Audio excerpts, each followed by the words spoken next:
The Institutes of Christian Religion by John Calvin. In seeking to present an outline of the Christian life, I am aware that I am entering a large and varied subject which, if I wished to pursue it in detail, could fill a very big book. We know how wordy the early fathers of the Church were in their exhortations, even when discussing a single virtue. It is not because they loved to chatter. Whatever virtue we mean to praise or commend, so ample is the subject matter that any argument which uses too few words seems quite inadequate. Now, I do not intend my teaching on the Christian life to go so far as to explain each and every virtue, or to offer lengthy advice. Such things can be readily found in the books of other men, and chiefly in the homilies of the early fathers, that is, their public sermons. It will be well enough if I describe a model which will direct Christians towards the goal of a well-ordered life. I will thus be content to outline briefly a general rule to which a person may refer all his actions. We may sometimes perhaps take the opportunity to discourse as the fathers do in their sermons, but the present work requires our teaching to be simple and direct, and as brief as possible. The Lion of Negeb by Israel Diamond. The springs are drying up to the south, Othniel, she said, without looking up. She had heard his footfall.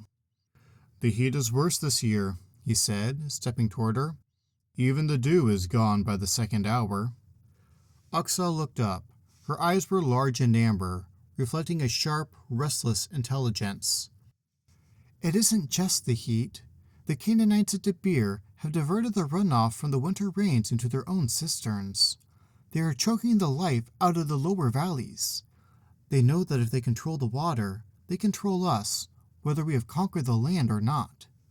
Othniel was a blur of kinetic energy. He leapt into the back of a mired chariot, his axe falling with the weight of a divine decree. He wasn't just fighting, he was dismantling an empire. He parried a spear thrust, stepped inside the guard's reach, and delivered a blow that sheared through the man's bronze gorget. The Fabricated Records by Adevline Vane. The walk to her lodgings would take 20 minutes.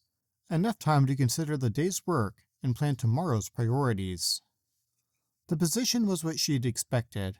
Competent administration, supporting scholarly work she understood peripherally at best. The hierarchy was clear, her role defined. If she managed the correspondence efficiently and kept the symposium on schedule, she'd secure a reference that might lead to something more permanent. At 32 and unmarried, references were currency. She couldn't afford carelessness. Helen turned onto Gower Street and adjusted her satchel.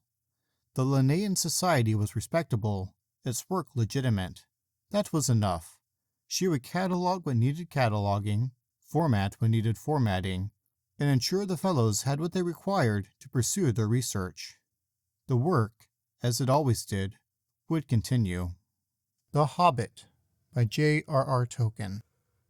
In a hole in the ground there lived a hobbit. Not a nasty, dirty, wet hole, filled with the ends of worms and an oozy smell, nor yet a dry, bare, sandy hole with nothing in it to sit down on or to eat. It was a hobbit hole, and that means comfort.